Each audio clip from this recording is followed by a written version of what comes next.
காலம் வேகமாய் ஓடுதே, கருத்தில்லாமல் வாழ்ந்தே, கண்ணும் கருத்துமாய் வாழ்ந்திட உதவி செய்யும் தேவா, எனக்கு உணர்வு தாரும் தேவா.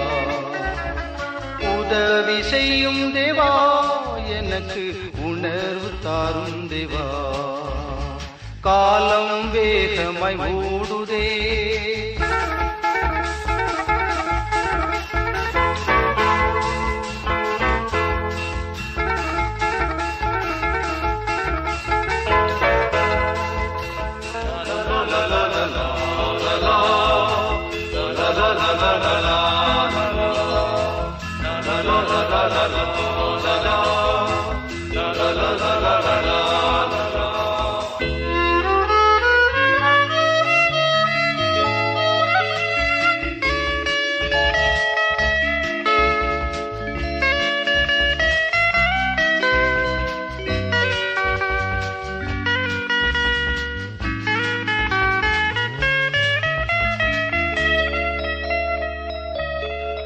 உள்ளத்தில் மாற்றம் தேவை, எனக்கு வெளிவேஷம் என்றும் வேண்டாம். உள்ளத்தில் மாற்றம் தேவை, எனக்கு வெளிவேஷம் என்றும் வேண்டாம். மறுரூப வாழ்வை தந்து என்னை உணவானாய் மாற்றிவிடும். மறுரூப வாழ்வை தந்து என்னை உணவானாய் மாற்றிவிடும். காலம் வேகமாய் ஓடுதே,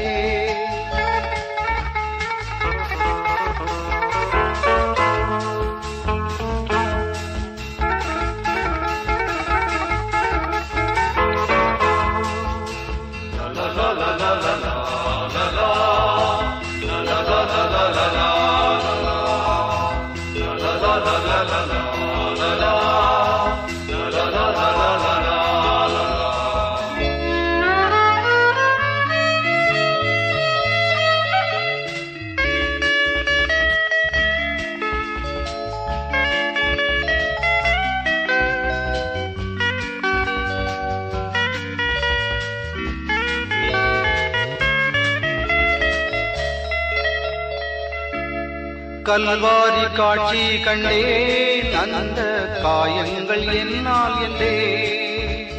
கல்வாரி காட்சி கண்டேன், அந்த காயங்கள் என்னால் என்றே. அன்பின் ஆழம் கண்டு அந்த அன்புக்கு அடிமை என்றே. அன்பின் ஆழம் கண்டு அந்த அன்புக்கு அடிமை என்றே. காலம் வேகமாய் ஓடுதே,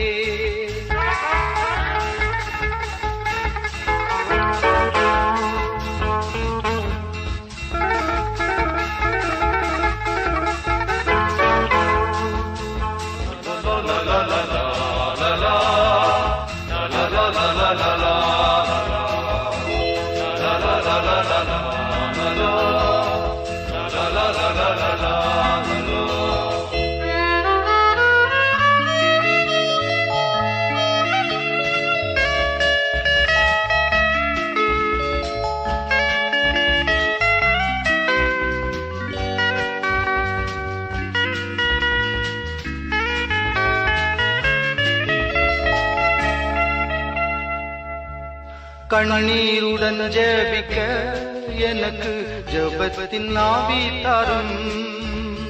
கண்ணீருடன் ஜெபிக்க எனக்கு ஜெபத்தின் ஆவி தாரும். கிருபையின் காலம் இப்போதும் இயேசுவே அருள் கூர்ந்து எம்மை எழுப்பும். கிருபையின் காலம் இப்போதும் இயேசுவே அருள் கூர்ந்து எம்மை எழுப்பும். காலம் வேகமாய் ஓடுதே, கருத்தில்லாமல் வாழ்கின்றே, கண்ணும் கருத்துமாய் வாழ்ந்திட உதவி செய்யும் தேவா, எனக்கு உணர்வு தாரும் தேவா. உதவி செய்யும் தேவா, எனக்கு உணர்வு தாரும் தேவா.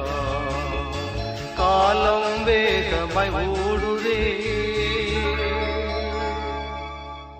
என் ஜனங்கள் போகட்டும் என்று விடுதலை பயணமாக யாத்திரை ஆகமத்தில் நின்று நற்செய்தி பணி சிந்தனையை சிந்தித்து கொண்டிருக்கிறோம். இன்றைக்கு 12வது அதிகாரத்தில் இருக்கிற பாஸ்கா பண்டிகை, பஸ்கா என்று பழைய தமிழில் அடிப்போம். இப்போது மூலப்பதத்திலிருந்து இதை பாஸ்கா என்று இறையியல் அறிஞர்கள், தமிழறிஞர்கள் இதை சிறப்பிக்கிறார்கள். பாஸ்கா பண்டிகை என்பது என்ன? தலைமுறை தலைமுறையாய் ஒரு நியமத்தை தருகிறேன், அது நித்திய நியமம் என்று நீ அறிந்து அதை நினைவு கூறுவதற்காக, கொண்டாடுவதற்காக, ஆசரிப்பதற்காக நீ என் ஜனம், என் மக்கள், என் சொந்த சம்பத்து, நீங்களே என்னுடைய உரிமை சொத்து என்று அதை அழைப்பார். அப்படி இஸ்ரேல் இனம் ஆண்டவரின் உரிமை சொத்தாக இருந்ததுனால அவர்களுக்கு சில நெறிமுறைகளை தந்தார், வழக்கங்களை தந்தார். ஆராதிப்பதற்கு, தொழுகைக்கு, அவரை பின்பற்றுவதற்கு, அவரை உத்தமமாய் பின்பற்றுவதற்கு சில நெறிமுறைகளை தந்தார். அந்த நெறிமுறைகளை சொல்வதைத்தான் இந்த 12வது அதிகாரம் கூறுகிறது. கர்த்தர் எகிப்து தேசத்தில் மோசேயையும் ஆரோனையும் நோக்கி, இஸ்ரவேல் சபையார் யாவரையும் இந்த மாதம் இந்த தேதியில் வீட்டு தலைவர்கள் ஆட்டுக்குட்டியே, எப்படிப்பட்ட ஆட்டுக்குட்டி, யாருக்கு என்பதன் அத்தனை விவரங்களும் இருக்கிறது. செம்மறி ஆடா, வெள்ளாடா எல்லாம் சொல்லி பழுதற்றது என்றெல்லாம் அதற்கு குணாதிசயங்கள் சொல்லி சொல்லுகிறார். நீங்கள் அடிமை தளத்தில் நின்று புறப்பட்டீங்க இல்லையா, நான் உங்களை என் ஜனங்கள் போகட்டும் என்று பார்வோனை அவர்களை போகவிட மாட்டேன் என்று சொல்வாயோ என்று எச்சரித்து உங்களை விடுதலையோடு கூட அழைத்தேனே, அதை நினைவு கூறுவதற்கு ராபோஜனம் என்று பொதுவான திருச்சபையில் அழைக்கிறோம். கர்த்தருடைய பந்தி என்று பொதுவான தமிழ் திருச்சபை அழைக்கிறது. ஆங்கிலத்தில் கம்யூனியன் சர்வீஸ் என்று அழைக்கிறோம். எப்படி அழைத்தாலும் சரி, கர்த்தருடைய பந்தியில் கடவுளுடைய பிள்ளைகள், இன்றைக்கும் உலகமெங்கும் இருக்கிற 300 கோடி கிறிஸ்தவர்கள் கொண்டாடுகின்ற மிக முக்கியமான இந்த ஆசரிப்பை இங்கே தான் தம்முடைய மக்களின் ஒரு அடிப்படை நியமமாக, அடிப்படை ஆராதனை கடமையாக, உயிர் ஓட்டமாக செய்து நிறைவேற்றுவதற்காக ஆண்டவர் அவர்களை பணித்தார். முதலாவது, இது நீங்கள் அடிமை தலையில் நின்று, அடிமைத்தனத்தில் நின்று, ஒடுக்கப்பட்ட எல்லை நின்று புறப்பட பண்ணினதன் நினைவு கூறுங்கள். எப்படி நினைவு கூறணும்? உள்ளூர உணர்வு பூர்வமாக. இந்த வசனத்தை வாசிக்கும் போது பரவசமாக இருக்கும். 17வது வசனம் கூறுகிறது, புளிப்பில்லாத அந்த பண்டம், கசப்பான கீரை, சுட்டது, அவிப்பதல்ல, பச்சையானதல்ல. எதற்கு? உங்கள் பழைய வாழ்வு இருக்கிறதே, அடிமைத்தனத்தின் வாழ்வு, பாவ வாழ்வு, சாப வாழ்வு, சபிக்கப்பட்ட வாழ்வு, இழிநிலையாக வாழ்ந்த அந்த வாழ்வு, நம்முடைய வாழ்வு, அந்த வாழ்வை நினைவு கூர்ந்து அதிலிருந்து ஆண்டவர் என்னை விடுதலை செய்தார். நான் இனி அடிமை அல்ல. அல்லேலூயா. எனக்கு சில பழக்கங்கள் தோஷம் போல இருக்கிறது. இல்லை, பழையவைகள் ஒழிந்து போயின என்று பவுலடியார் தம்முடைய திருச்சபைக்கு கொரிந்தியருக்கு எழுதும்போது சொல்லுவார். ஓடியே போயின, ஒன்றுமில்லாமல் போயின. என்னுடைய கல்லூரி வளாகத்தில் என்னுடைய இளம் பேராசிரியர், நாங்கள் மாணாக்கர்களாக இருக்கும்போது எங்களை வழிநடத்துவார். அப்போது நல்ல நேருக்கு நேர் பேசுவார். பழைய வாழ்க்கை அப்பப்போ தோன்றும், ஞாபகம் இருக்கா அப்படின்னு கேட்பார். வகுப்பு அப்போ தான் முடிஞ்சிருக்கோம். அடுத்த வகுப்பு துவங்கும் முன்னால் வெராண்டாவில் உட்காந்து இதை பேசுவோம். சொல்லிட்டு சொல்லுவார், பாருங்க, தோன்றும்போது முளையிலே அது கிள்ளணும் சொல்லுவார். ஏன்? வசனம் சொல்லுது, இந்த தலைமுறையாய் ஆகிற நித்திய நியமமாகிய ராப்போஜனம் அடிமைத்தனத்தில் நின்று பழைய நிலை கசப்பானது, புளிப்பில்லாதது, ருசி இல்லாதது. ஆஹா, ஆமாண்ணே, இல்லை, ஆமாம் அங்கிள், ஆமாம் ஐயா, பிரதர், நீங்கள் சொல்கிறபடி தான், ஆமாம், உப்பு சப்பு இல்லாதது. அது என்ன அப்படி ஓரங்கட்டிச்சு, ஒடுக்கிச்சு, ஒதுக்கிச்சு. நானாகவே இல்லை பாருங்க, மனிதனாகவே இல்லை, மிருகமாக இருந்தேன். அது பழைய நிலை. அதிலிருந்து உங்களை ஆண்டவர் விடுதலை செய்தார். எப்படி விடுதலை செய்தாரா? வசனம் சொல்லுது, கச்சையை கட்டி கொண்டு. இந்த விருந்து எப்படி இருக்கணுமா? ராப்போஜன விருந்து கச்சையை கட்டிக்கணும். ஏன்? ஓடி வந்தோமே அந்த பழைய வாழ்வு. நீங்கள் இன்றைக்கு கூட அதை செய்யலாம். எனக்கு பிரியமான சகோதரனே, சகோதரியே, இந்த தருணத்தில் அப்படிப்பட்ட ஒரு நிலை உனக்கு இருக்குன்னா உன்னை அன்போடு கூட அழைக்கிறோம். ஓடு, கச்சையை கட்டி, பெல்ட் போட்டுக்கோ. சரீரத்தில் உடையோ அல்லது வேறு எதுவோ உன்னுடைய ஓட்டத்திற்கு, பழைய அப்படிப்பட்ட ஒரு வாழ்க்கையிலிருந்து தப்பி பிழைப்பதற்கு ஓடுகின்ற ஓட்டத்துக்கு, கால்கள் ஓடுவதற்கு ஆயத்தமாக, கைகள் காப்பதற்கு ஒரு தடி, எது ஒன்று குறுக்க நிற்பதற்கு முடியாது, தீவிரமாய் புசிக்க. இவைகளெல்லாம் எதை சொல்லுகிறது? விரைந்து முன்னோக்கி செல்வதற்கான ஒரு ஆயத்த நிலையை ஏற்று பயணம் செய்வதற்காக அழைக்கிறது. இந்த பஸ்கா பண்டிகை ராபோஜனமாக இன்றைக்கும் நாம் இருப்பது பழைய அந்த வாழ்வை ஆண்டவர் நினைத்து பார்ப்பதற்காக தந்த ஒரு அழகான தருணம் என்று எடுத்து நினைக்கும் போது பழைய நினையை நினைத்துக்கொள். புளிப்பில்லாத அப்பத்தை அதற்காகத்தான் இன்றைக்கும் பயன்படுத்தினார். ஆயத்த நிலையை ஏற்றுக்கொள். ஏற்றுட்டு வசனம் சொல்லுது, ஒரு அழகான விதம் பாருங்க. ரத்தம் தெளிக்கப்பட்ட அடையாளம் இருந்ததுன்னா அந்த நிலைக்கால்களில் வாசலில் 2 நிலைக்கால்கள் இருக்கும். வீட்டின் வாசல்களில் மேல் நிலை இருக்கும்.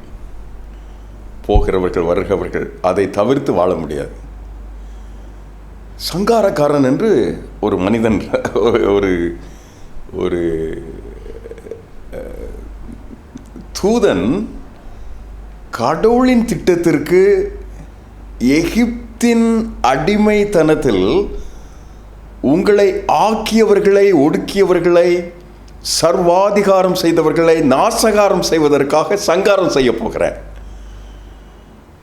அவன் அப்படி சங்காரக்காரனாக அடிமைத்தன தேசத்தில் வாழ்ந்து கொண்டிருக்க போது உன்னை அவன் கடந்து போகும்போது, இது என் பிள்ளை வீடு, என் மகன் வீடு, என் மகள் வீடு, என்னுடைய இரத்தத்தினால காக்கப்பட்டவர்கள் வீடு, புது வாழ்வுக்காக தன்னை ஒப்பு கொடுத்தவர்களுடைய எல்லை, இதற்கு அப்பால் செல்வதற்கு உனக்கு அனுமதி இல்லை என்று கூறுகின்ற ஒரு அழகான ஒரு வாக்கு. அந்த வாதை அந்த வீட்டுக்குள் நுழையாது. தேசத்தை வாதை ஒரு நொடி பொழுதில் அழிக்கும் என்று இந்த வசனம் கூறுகிறது. அதம் பண்ணுவேன் தேசத்தை, மகா உக்கிரமான காலங்களை நீதி செலுத்துவதற்காக தீவிரித்து வரும்போது உன்னையோ இரக்கத்தினால், கிருபையினால், மீட்பு செய்த அந்த ஒப்பந்தத்தினால் அந்த வாசல்படி விலகி கடந்து போவேன். என் அழகான ஒரு கிருபையை ஆண்டவர் தம்முடைய திருத்திட்டத்தில் தம்முடைய பிள்ளைகளுக்கு ரத்தம் தொடப்பட்டு பாவம் மன்னிப்பு பெறுகிறவர்களுக்கு தருகிறார். அழிப்பவனுக்கு அங்கு அனுமதி இல்லை என்று அவருடைய இல்லத்தை, அவர்கள் வாழ்வை, அவர்கள் வாழ்வின் எல்லையை, அவர்கள் தொழிலை, அவர்கள் பிள்ளைகளை, பிள்ளைகளின் பிள்ளைகளை, வெகு தூரமான தேசத்தில் இருக்கலாம், மிக கடுமையான எல்லைகளில் அவர்களுக்கு கண் எதிர அவர்கள் காட்சி அளிக்கலாம். நான் வசனம் சொல்லுகிறது, அடிமை தேசத்தில் நின்று, அடிமை தனத்தில் நின்று, அடிமை ஆக்கிரமிப்பு நின்று அவர்கள் விடுதலையாக்கப்பட்டு பாலும் தேனும் ஓடுகின்ற அந்த அழகு தேசத்துக்காக ஆண்டவர் நம்மை அழைத்து இரத்தம் பூசப்பட்ட வீட்டு நிலைக்கால்களின் வழியாய் காக்கிறார். அவருடைய இரத்தம் தெளிக்கப்பட்டதா, பூசப்பட்டதா அப்படின்னா நினைவுக்கூர். ரத்தம் பூசப்பட்ட அந்த ஆட்டின் ரத்தம் அந்த நிலைக்கால்களில், இதோ உலகத்தின் பாவங்களை சுமந்து தீர்த்த தேவ ஆட்டுக்குட்டியின் ரத்தம் இன்றைக்கு 21ஆம் நூற்றாண்டில் நாம் வாழ்கின்ற எல்லைக்கு, என்ற வீட்டுக்கு தரப்படும் போது கர்த்தர் ஒரு பெரும் சுதந்திரத்தை தருகிறார். என்ன தருகிறார்? இதை நித்திய உடன்படிக்கையாக்கி நியமனமாக்கி எப்போதெல்லாம் கூடி வருவீர்களோ அப்போதெல்லாம் கூடி கொண்டாடுங்கள் என்று கை கொள்வதற்காக கட்டளையிடுகிறார். காக்கும் கர்த்தர் இந்த சுதந்திரத்தில் என்னை எப்போதும் புதியவனாக்கி, புதியவளாக்கி, புதிய கிருபைகளை தந்து, புதிய விதங்களில் இதை பண்டிகையாக கொண்டாடுவதற்காக அழைக்கிறார். அனைத்து இனங்களும் எப்படி அவருடைய சன்னிதானத்துக்கு வந்து சகல இனங்கள், சகல ஜாதிகள், சகல மொழிகள், சகல தேசங்கள், சகல பிராந்தியங்கள் என்று கூடி கொண்டாடும் இல்லையா, அந்த நாளில் திரும்ப அவர்களோடு கூட நான் அவர்களை புசிப்பேன் என்று புதிய ஏற்பாடு கூறுகிற அந்த நாள் வரைக்கும் நித்திய கல்யாணத்துக்காக இதை கை கொண்டே இருப்பதற்கு, பண்டிகையாக கொண்டாடி கொண்டே இருப்பதற்கு ஆண்டவர் எனக்கு அந்த கிருபையை தருகிறார். டெல்லியிலிருந்து ஒரு அவசர அலுவல நிமித்தமாக ஊழியத்துக்காக வந்து கொண்டிருந்தேன் ஒரு விமானத்தில். என் பக்கத்தில் சென்னைக்கு என்னை போலவே பயணம் ஏறி என்னுடைய பக்கத்தில் அமர்ந்திருந்த ஒரு நடுத்தர தொழில் அதிபர் அமர்ந்திருந்தார். அவருடைய ஏறி கொஞ்ச நேரத்தில் மௌனமான ஒரு ஜபம் செய்தது போல் நான் உணர்ந்தேன். நான் ஜெபித்து விட்டு அங்கே இருக்கிற பத்திரிகையை பார்த்து அன்றைக்கு செய்ய வேண்டிய பணிகளுக்காக நான் புரட்டி கொண்டு இருக்கும்போது அவர் தன்னுடைய பேர்ட்ஸை எடுத்துகிட்டு அதில் இயேசு சாமியுடைய வாக்குத்தத்தம் ஒன்று வைத்திருந்தார். அதன் பின்பு இயேசு சாமியுடைய உருவம் பொறித்த ஒரு பிக்சரை வைத்திருந்தார்.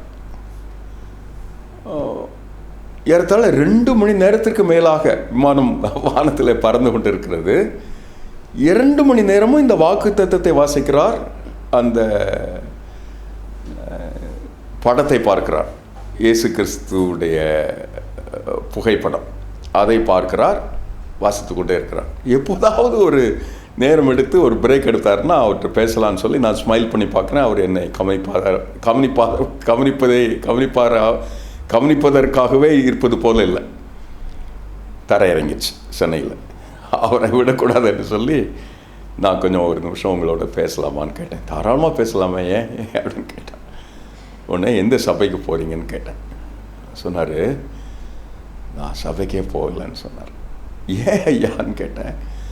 இல்லை, சபைன்னா நீங்கள் என்ன சொல்கிறீங்கன்னு எனக்கு தெரில, எனக்கு ஏசாமே பிடிக்கும், எப்போதெல்லாம் இப்படி எனக்கு ஒரு நேரம் கிடைக்கிறதோ அப்போதெல்லாம் இப்படி நான் அவரிடத்துல வேண்டுதல் பண்ணுவேன்.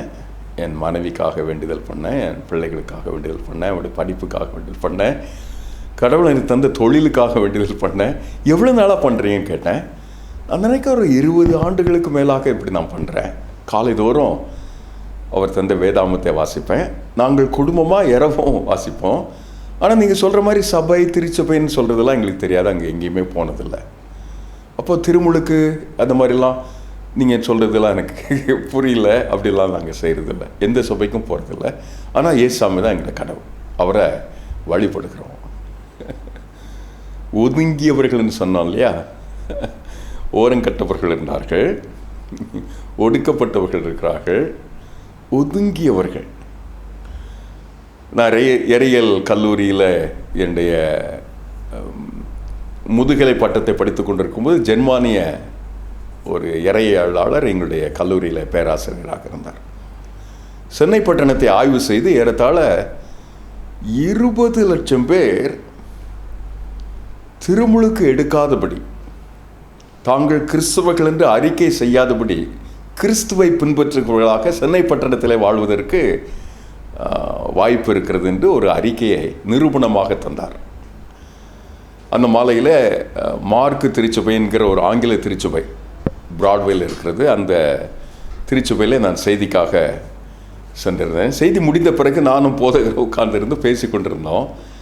நாங்கள் எல்லாரும் விலகிவிட்டோம் என்று தெரிந்த மாத்திரத்தில் ஒரு அந்தண சகோதரர் தன்னுடைய கோவணம் என்று சொல்லுவோம் இல்லையா, அடர்த்தியாக இருக்கிற அந்த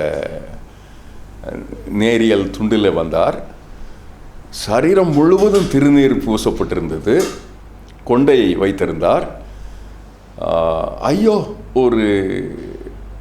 ஒரு மணி நேரம் இருக்கும் கொண்டாடினார். ஆண்டோடைய பிரசன்னத்தில் ஆல்டருக்கு முன்னால் நின்று அவர் தம்முடைய திட்டங்கள், தம்முடைய பாரம்பரியத்தின் விதத்தில் விபூதியை வைத்து, பொட்டு வைத்து, அதற்கேற்ற பாவனைகள் செய்து, அதுக்கேற்ற அந்த மொழியில் அவைகளெல்லாம் செய்து, ஆனால் இந்த ஆண்டவரை அந்த அலங்கத்தில், அந்த பலிபீடத்தில் கொண்டாடியதை நான் பார்த்தேன்.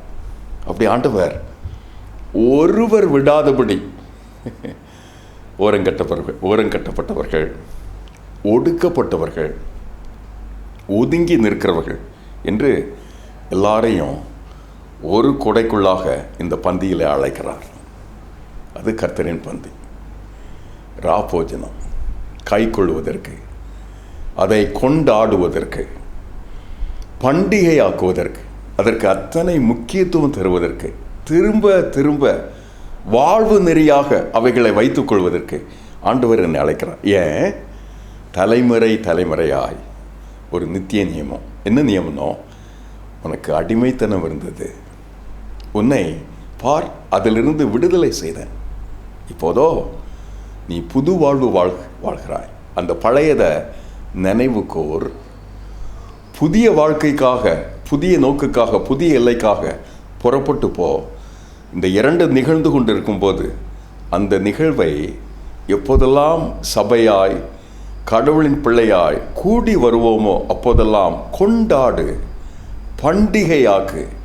பாஸ்கா என்கிற அந்த நாளை நினைவு கொண்டு, எனக்காக கடவுள் பலியிடப்பட்டதை, எனக்காக கடவுள் இரத்தம் சிந்தியதை, அந்த இரத்தத்தின் மூலமாக என் நிலை கால்களில், என் வாசல் கால்களில் பாதுகாப்பு தருவதை ஆண்டவர் எனக்கு இன்றைக்கும் உறுதி தருவாராக, என்னை காப்பாராக, முன்னின்று நடத்துவாராக.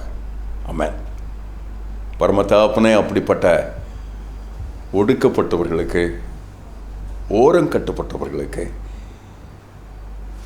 ஒதுங்கி நிற்கிறவர்களுக்கு இப்படி கொண்டாடுவதற்கு கிருபை தார். அந்த விடுதலையை பண்டிகையாய் நினைவு கூறுவதற்கு எப்போதெல்லாம் வாய்ப்பு இருக்கிறதோ அது எங்களுக்கு தந்த அந்த அருங்கிருபைக்காக நன்றி அப்பா. இப்போது அதை கொண்டாடுகிறோம். அப்படி எங்கள் தேசமெங்கும் இருக்கிற அத்தனை இனங்கள் நின்று மனிதர்கள் கூடி கொண்டாடட்டும். அந்த நாளுக்காக பரவசத்தோடு இந்த தருணத்தில் வேண்டி நிற்கிறோம்.